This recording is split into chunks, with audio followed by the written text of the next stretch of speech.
And with an opening statement, Coach, you have the floor. Yeah, thanks very much, John. Yeah, good evening, everybody. Obviously not the way the game unfolded that we hoped for, right? A group of guys really rallied and ready to go. And unfortunately, the result doesn't pan out our way. The start of the game doesn't pan out our way. We concede goals that, kind of an anomaly. And all of a sudden we're staring, down the barrel. So we have to wipe this one off. And there's a game on Saturday against a good Atlanta team. So we focused on those things moving forward. Congrats to Brendan McSorley making his debut. Really happy for him under the circumstances. No one's going to celebrate that. No one's going to see that. So congrats to him. And we move on. Thanks, John. Steve? Coach, you think maybe if Lowen makes that PK, we're talking totally different here? Yeah, again, it's so easy to speak about, the two dimensions of the game, right? There's a situation you're in as a team, as a club, as an individual. There's just so many things that, stack up on one, and you've seen it, if you're playing golf and you have the 20-footer putt and it gets the edge of the rim, goes in the back of the cup, like it just sometimes these things go your way, right? So at the moment, yeah, we can have certain things falling for us, and that don't go our way. So again, we're not looking for excuses. We're not looking for help. We have to help ourselves out of this situation. And I'm confident and positive, my group, that we'll dig ourselves out of the hole, right? So it's exactly not what we're looking for. We know we can do better. We just got beat by a team today that had similar like-minded principles. They were just sharper, fresher, more active, especially against the ball. And congrats to Chris on that. I mean, I've enjoyed watching his progress, and now, we just have to look from a little bit deeper down the table and make sure that we have to be connected at all times. We have to bridge a gap right now. And it starts with us and our principles and our basics, basics against the ball, and basics with the ball. So, it's a challenge that I've embraced. It's a challenge my players will embrace and have to embrace and move to get steps going forwards. Yeah. Charlie? Hey, Coach. Hey, Charlie. What was the decision like when putting together the back line? Sorry, what? What was the decision like when putting together the back line for tonight? Yeah, look, I mean, you have a look at the back line, you have a look at where we are, you have a look at Tim Parker, suspended, Joachim Nielsen, Kyle Hebert, so, that's a lot of our center backs. So it's a good question you ask that. In order to get the safety blanket and to start the game, with Anthony Markanek, left center back, Jake Nerwinski, right center back. So within our principles, the attacking freedom of Thomas Totland in the first half had two excellent moments, slip through ball, get into their box, we get the penalties. So a lot of good things going forward in that back five. Akil down the left-hand side did an excellent job going forwards in that first half. And then we had to shift things because, we start to lose a little bit of the weight of the game, in which way it's progressing. So we go to a back four to mitigate the last 5 minutes of the half. And there were moments for us to find moments in transition in the second half for sure. But when it's not going your way, we just spoke earlier how difficult it is for you. So, we had to get a sort of organization, a safety blanket for the guys in this game. We know Tim comes back in the next game and we'll be good again. So, but yeah, there were some positives, but overall on the day, not good enough. I had one more question. With all the transfers in the last week and transactions that we've had recently, and Sam Adeniran not being on the starting roster, does that insinuate anything coming up? And what do you have any comments on that? No, what I can tell you is that we chose 19 guys now. Sam is involved in current transfer trade talks, at the moment. So the club and Sam are just evaluating all processes, and we'll know more. But right now we're focused on those 19 guys on that roster today. Justin? Coach, you did kind of have to rely on a younger squad today. You mentioned earlier about how Colorado had kind of out intense you guys. Is this a learning experience for them? Feeling that intensity that Colorado brought, and then now they know what it takes to. Yeah, and when you have a wave of momentum going for you, Justin, there's a lot of things going your way, and you could just see with Colorado, a lot of things fall their way. The second ball bounce, the connectedness in how their strikers operate coming back in the game. So we share the same principles, So and you could see with guys not carrying cement backpacks at the moment, decisions become a lot easier, right? So we have to find ways to mitigate that. We have to find that moment of success, and could it be a penalty? Could it be top of the box dropping Jose Kojima, right? So could it be Klaus in the box? Could it be Thomas Totland in the box on a chance? So there's moments for us, and you just need that one moment to burst the bubble. that's the hardest step right now. So for our group, so we're working towards it every single day. But it starts with like a determination, a belief, and a hunger to get out that hole. Next we'll go to Julian Trejo. Hey, Coach. I don't know if you Good. ever log on to social media that much, but a lot of fans have been frustrated and disappointed lately with the team's results.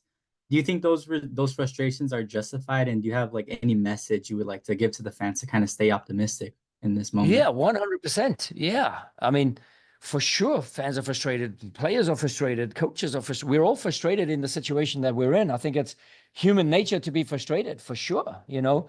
But the last thing we want to do in our four walls is do any finger pointing, you know. So it starts with me, what I got right, what I got wrong in this game, in the last season, you know. So there's many things that we are growing with, and we're moving on, right? So as a group, as an organization, we have to stick together because, yeah, life is not just one-sided, right? So Real Madrid went 100 years without winning a Champions League, whatever it was, you know. So there are things there that, yeah, we just have to progress and take time. We're still young in our infancy, and we're still knowing we're moving in the right direction as an organization. So do I feel the frustration? 100%. Is it warranted? 100%. And this is my message, right? So, but at the same time, this is the support we need. This is the togetherness we believe in and thrive on. So, you know, we're not asking any questions of that right now.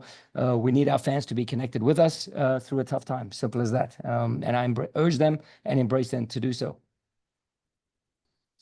Coach, during a stretch without 3 matches without a goal, you're getting shots, you're hitting goalposts, you're hitting crossbars. Do you feel like the soccer gods don't like you, or did you do something to deserve this, or what? Yeah, listen, for me, Gary Player says it best. The harder you work, the luckier you're going to get, right? So this is my mantra. This is what I live by. And in time, things will turn, right? So they will turn for the better. And that's the belief system we have to create. It's the players that we have to, you know, in a moment like this, it's easy to point fingers, right? It's easy to like point out the mistakes. But the thing is, how can we get connected without pointing fingers, with a growing and learning culture that we thrive on, that we believe in, right? So we have a growth mindset. And for sure, the mindset that we've had, it cannot always be one-sided. It cannot always go your way. So right now, it's not going our way, and no one's helping us getting out of that but ourselves. Are the guys still sticking with the program too? I mean, they're frustrated too, but they've bought into this, haven't they? Yeah, I mean, you can see now Dallas for me is the prime example, you know. And I said tonight the goals we concede are anomaly, right? So really strange situations, a long throw bouncing in the box, you know. So again, Roman's apologizing to the group. Roman's done enough for us over the last 2 years. You know, there's no apologies needed, right? So for sure he knows exactly what he needs to do, and there's no criticism there on his behalf. So, you know, we embrace everybody's mistakes. We learn from them and we go forwards. Like this is seriously, we're not even looking into that, right? So Dallas, for me, we lose 2 players in the first half. We're really in a really good game and you know, on the verge of winning a game, right? So, and again, doesn't go our way. But again, we can't just speak about, you know, looking backwards. We have to be looking forwards and see the positives, because that's going to get you out at the end of the day. Coach, one of the numbers that jumped out was, you know, we've talked a lot about how you guys have gotten the touches in the box, and that's been one big stat that's continued throughout the entire year. One of the rare games where you lose that battle. Obviously, a lot of different numbers maybe in the attack, just like actual man-wise with the 5-man back. Just can you get into just what happened with the offense and the slowdown of touches in the box compared to the last few weeks? Yeah, I mean, I haven't checked the data as of right now, post-game, you know, but just thinking how we create the penalty, just thinking how we create chances down the right-hand side with Thomas Totland. You know, and we have runners in the box, so we are connected. So again, saw some really good things. You might be a little bit delayed in that phase in the progression, getting into the box. You know, but I didn't see that as the core problem tonight, right? We just conceded goals at the wrong times, and struggled to get out of that. With the formation change, we're asking like some of the players just to make a lot of changes throughout the game, including tonight. I mean, Akil Watts was you know, played 3 or 4 different positions, through a couple different roles. Yeah. Chris Durkin was playing a more attacking role than usual. You just get into how tough it is, you know, maybe with, you know, on a short week with a lot of roster congestion, to be playing a lot of different roles in one game like that. We've always thrived on versatility, and flexibility, and guys who can play multiple positions, right? This is who we are. This is what we believe in. I'll put my hand up first, putting Akil at left back. He did it, so with aplomb last week. So it's a plug and play right there. That he makes a foul, no criticism on him, right? It's just the nature of the game. So I don't think it's due to, changing and chopping and changing of formation. I can show you in a lot of games where Chris Durkin supplies Klaus on a header as a right winger. So he's coming from the 6, right? So I don't really buy too much into that theory. I think we have enough discipline and positional profiles and principles of play that we can pause frame any moment of the game. I can show you a 4, I can show you a 3, I can show you a 4, whatever you want to see, I can show you within 30 seconds of whatever we played tonight. So, it's interesting for journalists to make sure and analyze in a 5 or a 3 or what have you. But in terms of our principles, nothing changed. Anyone else? Coach, thank you for joining us. Appreciate it. Thank you. Appreciate it. Thank you. Appreciate it. Steve, go ahead. You got to go ahead.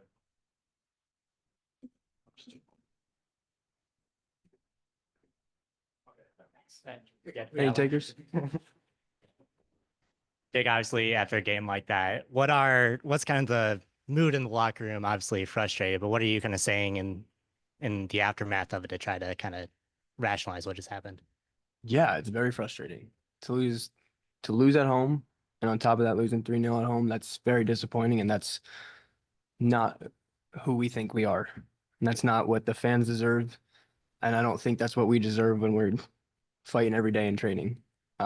It's disappointing, but the only good thing is tonight's Wednesday. We have a game Saturday at home to try to get back on track, and that's what we have to focus on. We can't dwell too much on this right now. We already watched some film right at the end of the game. So it's done, moving on, and now we work on Saturday.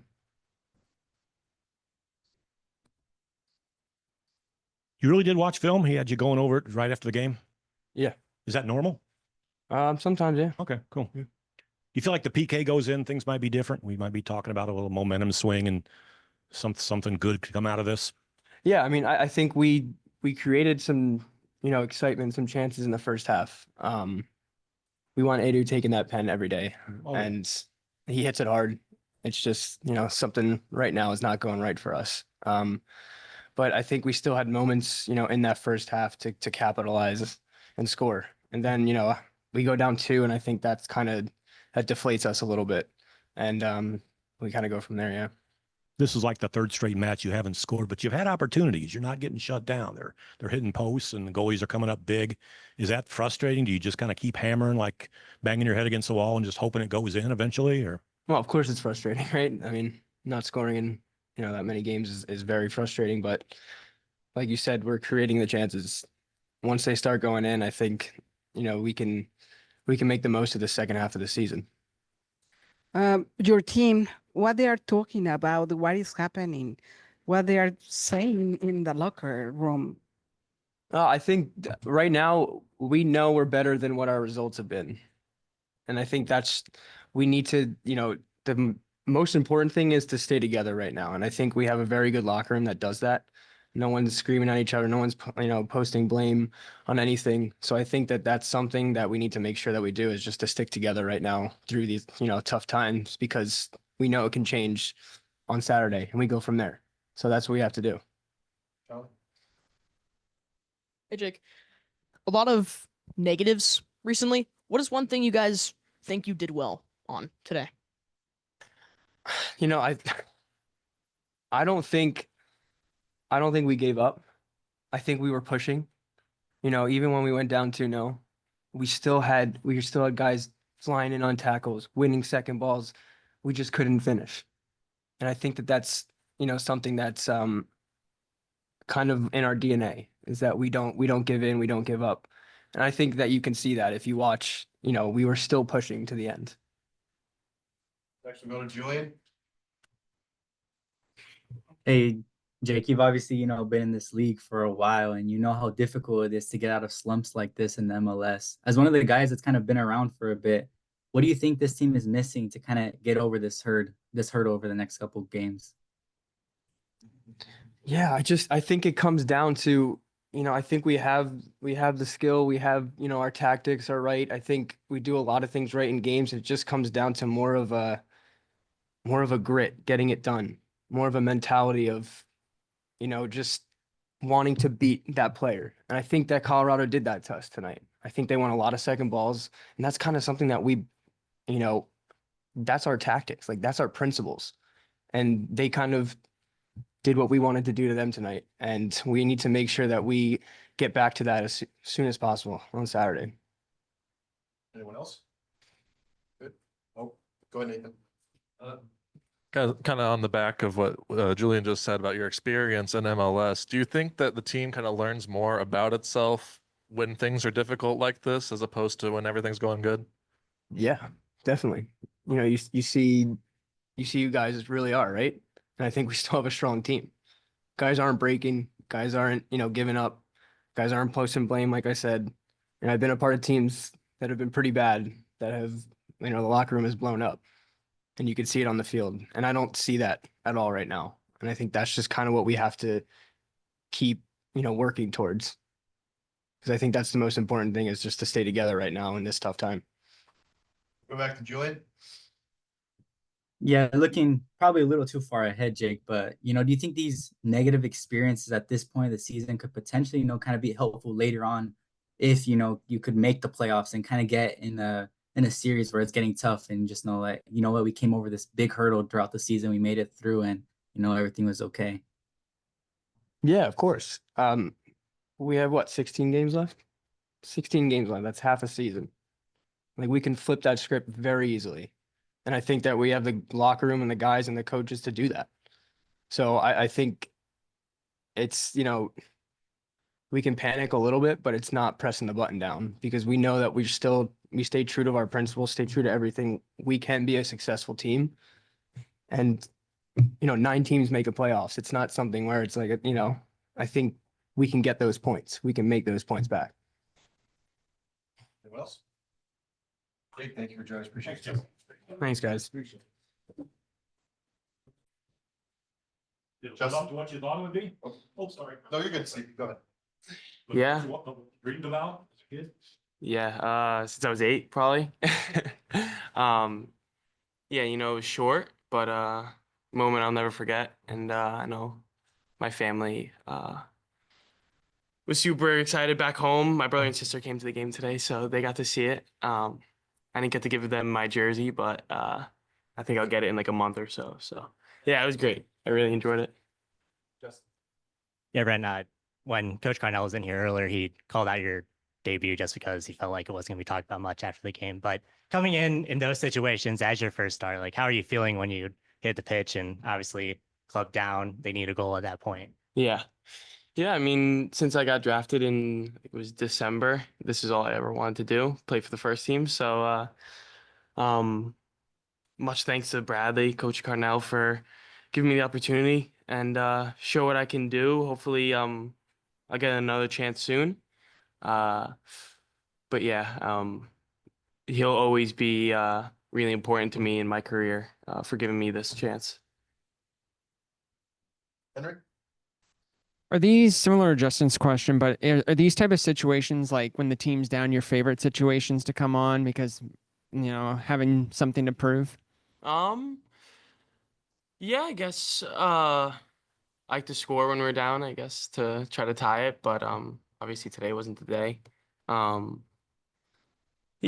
I subbed on a lot in college. That was kind of my thing, I guess, and I scored a lot, but hopefully I can do that here. And hopefully in the coming weeks, we'll see. Matt? But congrats again on the debut. Can you kind of grade the jump from City 2 to training with the first team to now getting out there and actually facing another club? Yeah, I mean it's a huge jump. I was in preseason with the first team, so I kind of got a little bit close to that group. Some great guys on the first team, and they welcomed me right back in. So it makes it super easy with these guys.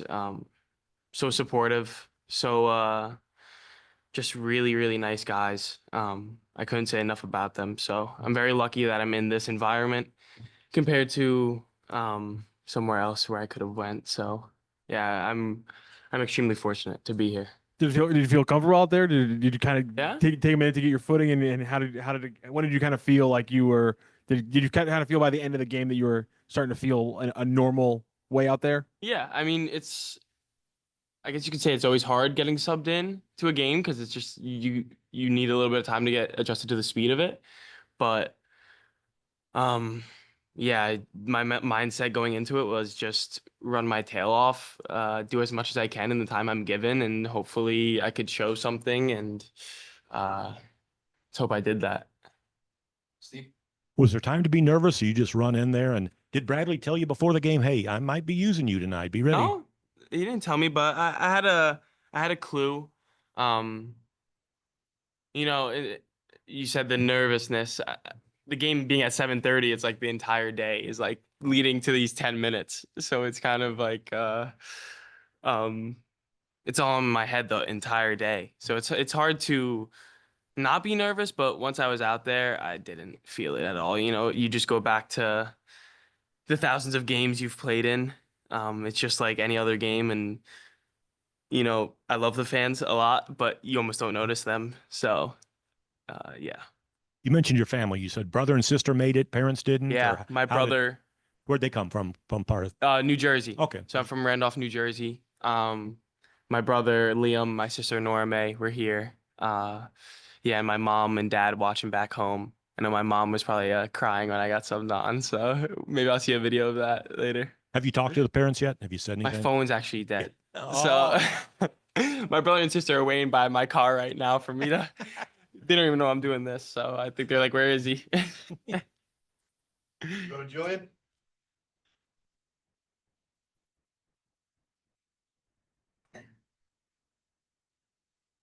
Julian?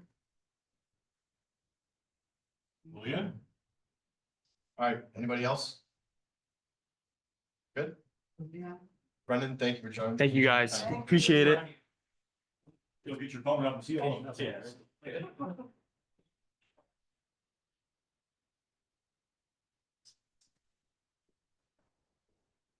Who would like to start us off?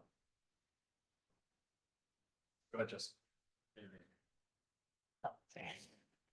Gil, obviously not the result y'all won tonight, but you were playing multiple different roles out there and kind of a newer role since what we've seen from you with the first team recently. How did it feel out there, especially at the beginning of the game? It feels the same. Left back, left wing back feels like left back, right back. They're all the same. I just try to give my best, give 100%, and I'll do whatever coach asks for me. Did you feel like it was you had a couple of really nice runs down that left side in particular in the first half? How did you feel like you were feeling the game out there? I felt confident. I'm very confident in my abilities, and I felt I on the left, their right back wasn't as good as me, and I just wanted to go at him.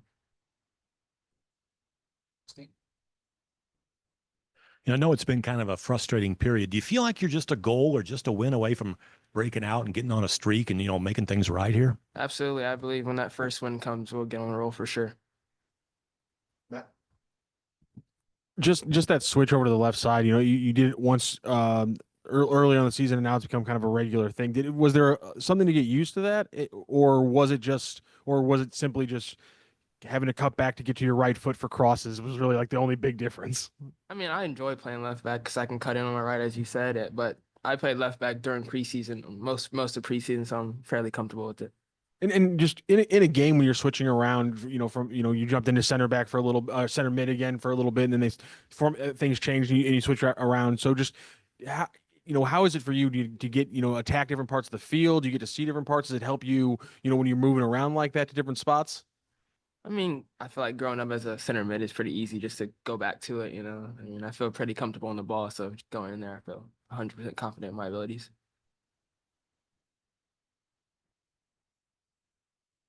Just overall, a little bit different look with more defenders out there than usual. Just how do you think the defense did overall? Obviously, letting up some goals isn't great, but just like the cohesion, keeping your guys' lines tight. What do you think the defense did with a kind of a different odd man look? Well, we did fine. It's just a few moments we let slip by. I mean, we just have to lock it in and give 100% every game, and I think things will turn around for us. Else for Akil? Good. Thank you for joining. Thank you guys. Appreciate your time. Yep. Take care.